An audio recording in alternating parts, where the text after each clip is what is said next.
अस्सलाम वालेकुम व्यूअर्स, कैसे हैं आप सब। आई होप सब ठीक होंगे। अल्लाह पाक सबको अपने ज़मान में रखे, हम सब के रिस्क में बरकत दे और हमारे दस्तरखानों को वसी करे। आमीन सुमा आमीन।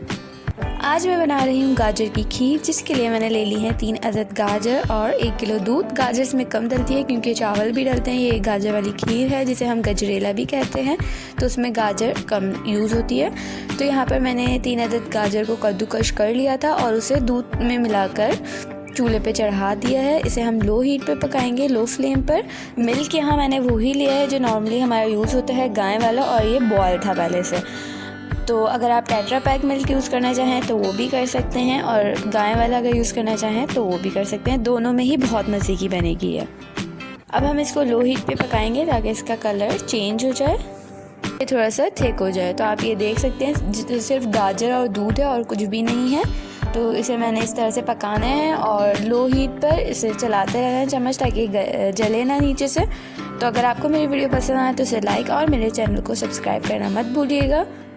तो ये आप देख सकते हैं मेरी गाजर गल गई है और ये कितना ज़्यादा कम हो गया है। ये देख लें, बहुत कम हो गया है और उसका कलर भी चेंज हो गया है। अब हम इसमें ऐड करेंगे चावल, जो कि मैंने पहले से बासमती राइस भिगा के रखे हुए थे और मैंने उसको इस तरह से ग्राइंड कर लिया था। अगर आप पहले से भिगा देंगे तो चावल बहुत अच्छे ग्राइंड हो जाएंगे। इसमें बहुत ज़्यादा मोटा मोटा चावल नहीं आएगा और ये अच्छा भी नहीं लगता मोटा चावल मुंह में आए। तो अब हम इसमें ये ऐड करते हैं। इसको ऐड करने के बाद हमें चम्मच चलाते रहना होगा, बिल्कुल भी नहीं छोड़ेंगे। इसके साथ थोड़ा सा पानी भी ऐड करेंगे ताकि चावल की गुठलियाँ ना बने, जो लम्स होते हैं वो ना बने। तो इस तरह से आप चम्मच चलाते रहेंगी।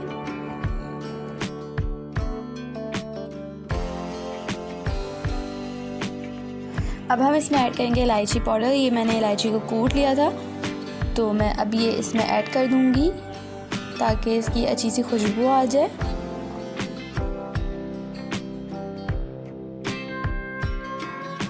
तो जी मैंने इलायची पाउडर ऐड कर दिया है, लेकिन यहाँ पर थोड़ी सी गाजर हमारी मोटी मोटी थी, तो उसको हम मिक्स करने के लिए इस तरह से दाल घुटनी से घोट लेंगे ताकि गाजर अच्छे से मिक्स हो जाए, वरना मुंह में मोटी मोटी आएगी तो मज़ा नहीं आएगा।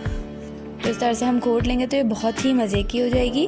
तो अब यहाँ लास्ट इंग्रेडिएंट है, लास्ट तो नहीं, अभी शुगर रहती है। ये है मेरे पास मलाई। मैंने कहा था लो बजट, तो इसलिए यहाँ पे हम कोई टेट्रा पैक मलाई यूज़ नहीं करेंगे, टेट्रा पैक क्रीम नहीं यूज़ करेंगे। बस ये है हमारे पास घर वाली मलाई जो दूध में होती है। इसको मैंने अच्छे से बीट कर लिया था, तो ये वैसी ही हो गई है। तो अब हम इसमें ऐड करते हैं। ये बहुत मज़े का टेस्ट देगी और इससे आपको ऐसा लगेगा जैसे बिल्कुल बाज़ार जैसा गजरेला है। तो ये देख लें इसका कलर कितना चेंज हो गया, ये बहुत ही मज़े का हो गया है। चावल से ये थिक भी हो गया है। हमें बहुत ज़्यादा थिक भी नहीं रखना है और बहुत ज़्यादा पतला भी नहीं रखना है। अब इस टाइम हम इसमें ऐड करेंगे शुगर। शुगर सबसे लास्ट में ऐड करते हैं। तो ये देख लें, मैंने यहाँ पे 7 स्पून फुल शुगर ली थी। मीठा आप अपने हिसाब से रख लीजिएगा जितना आप लोग यूज़ करते हो। बस ज़्यादा मुझे मीठा अच्छा नहीं लगता है, इसलिए मैंने यहाँ पे 7 to 8 spoon he sugar add की थी।